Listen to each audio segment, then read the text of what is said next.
किसी ने डोरबेल बजाई। गीता दरवाजे पर आई और पूछा, कौन है? मैं हूँ जतिन, किसी ने जवाब दिया। गीता ने दरवाज़ा खोला। अरे जतिन, कैसे हो? आओ अंदर आ जाओ, गीता ने कहा।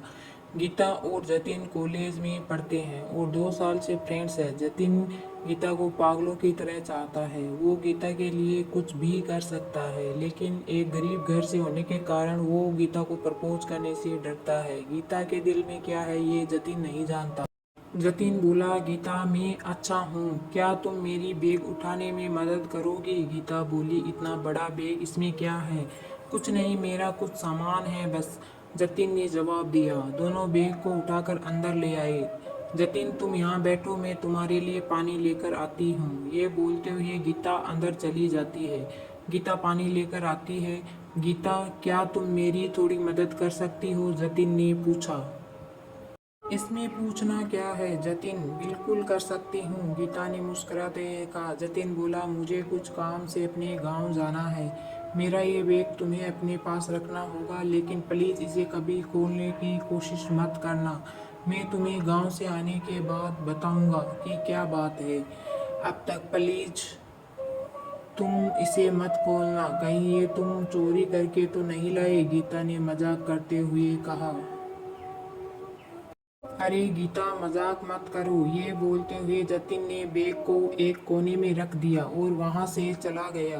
रात हुई। गीता अपने कमरे में सो रही थी, तभी किसी के कदमों की आहट हुई, मानो कोई गीता के कमरे की तरफ बढ़ रहा है। गीता के कमरे का दरवाजा खुला, जिसकी आवाज़ से गीता उठ गई। वो इधर उधर देखने लगी, पर उसे कोई नहीं दिखा। दरवाजे को खुला देख गीता कमरे से बाहर आई।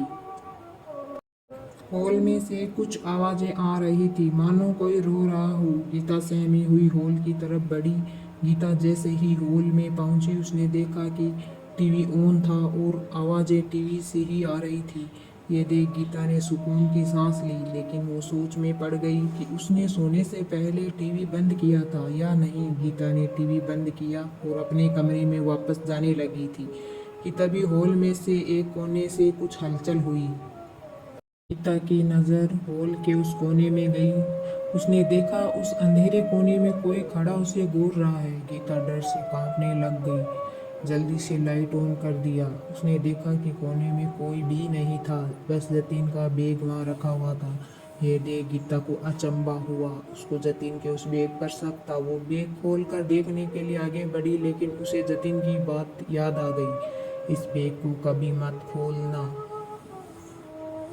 गीता को जतिन पर शक हुआ। उसने बैग को खोलना चाहा, पर बैग पर ताला लगा हुआ था। वो गीता वापस अपने कमरे में चली गई। अगले दिन गीता कॉलेज से वापस लौटी। उसने देखा कि उसके घर का दरवाज़ा खुला हुआ है। गीता घबरा गई। उसने अंदर जाकर देखा तो गौतम सोफे पर बैठा हुआ था। गौतम गीता का पड़ोसी है और दोनों एक दूसरे से प्यार करते हैं, लेकिन ये बात गीता ने जतिन को नहीं बताई है। गीता ने पूछा, अरे गौतम, तुम कब आए और तुम्हें मेरे घर की चाबी कैसे मिली? गौतम कुछ नहीं बोला। वो बस सोफे पे बैठा गीता को घूरे जा रहा था। गीता उसके पास आई और बोली, गौतम तुम ठीक तो हो? हाँ मैं बिल्कुल ठीक हूँ, गौतम ने मुस्कुरा कर कहा। मेरा घर तो लॉक था, तुम अंदर कैसे आए? गीता ने पूछा। तुम घर को लॉक करना भूल गई थी, गौतम ने जवाब दिया। गीता सोच में पड़ गई, फिर जवाब दिया, ओ हाँ शायद, सॉरी मुझे याद नहीं। गीता बोली, गौतम अच्छा हुआ तुम यहाँ आ गए, मुझे तुम्हें अपने एक क्लोज फ्रेंड जतिन से मिलवाना था। वो बस आता ही होगा। डोरबेल बजी। शायद जतिन होगा, मैं देखती हूँ, बोलकर गीता ने दरवाजा खोला। बाहर जतिन खड़ा था। जतिन, तुम सही समय पर आए हो, मुझे तुम्हें किसी से मिलवाना है, अंदर आ जाओ, गीता बोली। जतिन, ये गौतम है, मेरा बॉयफ्रेंड, हम दोनों 2 महीने से रिलेशनशिप में हैं। मैं ये बात तुम्हें बताना चाहती थी, लेकिन कभी जतिन ने जैसे ही गौतम को देखा, वो घबरा गया और डर के मारे कांपने लगा। क्या हुआ जतिन? ये मेरा बॉयफ्रेंड है गौतम। जतिन ने कोई जवाब नहीं दिया। वो बस चुपचाप खड़ा रहा, जैसे उसे सांप सूंघ गया हो। बोलो जतिन, क्या हुआ? गौतम ने हंसते हुए कहा। ये नहीं हो सकता, तुम तो मर चुके हो, जतिन ने गौतम से कहा। हाँ गीता, मैं सच कह रहा हूँ, मैं तुम्हें सब कुछ बताता हूँ।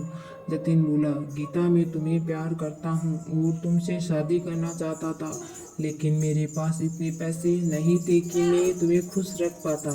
मुझे लगा कि मैं कितनी भी कोशिश कर लूँ पर मैं इतने पैसे कभी नहीं कमा पाऊंगा कि तुम्हें खुश रख सकूं, इसलिए मैंने चोरी करने का फैसला किया। मुझे एक अमीर आदमी का पता चला जिसने अपने घर में बहुत सारा काला धन छुपा रखा। मैं उस आदमी के घर में गया, मैंने पैसे चुराए और एक बड़े से बैग में भर लिए और पीछे के रास्ते से भागने लगा। लेकिन जब मैं वहाँ से भाग रहा था तो गौतम ने मुझे देख लिया। मैं भागना चाहता था लेकिन गौतम ने मुझे पकड़ लिया और शोर मचाने लगा। मैंने गौतम को डराने के लिए चाकू निकाली। हम दोनों में झड़प होने लगी और गलती से चाकू गौतम को लग गई। वो जमीन पर गिर पड़ा। मैंने देखा कि गौतम मर चुका था तो मैं डर के मारे वहां से भाग गया और सीधा तुम्हारे घर आया। जतिन बोला, गीता ये गौतम नहीं उसकी आत्मा है। हाँ मैं मर चुका हूँ, गौतम बोला। यह सुनकर गीता रो पड़ी। गौतम की आत्मा ने कहा, जतिन तूने मुझे मारकर गीता को मुझसे दूर कर दिया। गीता मेरी नहीं हो सकी, अब मैं तुझे भी उससे दूर कर दूंगा। देखते ही देखते जतिन जमीन पर गिर पड़ा। उसकी मौत हो गई। गीता बस खड़ी हुई ये सब देखती रही। उसके दोनों अच्छे दोस्त उसकी जिंदगी से दूर हो गए। गौतम की आत्मा वहां से गायब हो गई। गीता बस आंसू बहाती रह गई। तो दोस्तों, आपको ये कहानी कैसी लगी? आगे भी ऐसी कहानियाँ पढ़ने के लिए हमारे चैनल को सब्सक्राइब करें और बेल आइकन के बटन को दबाएं। धन्यवाद।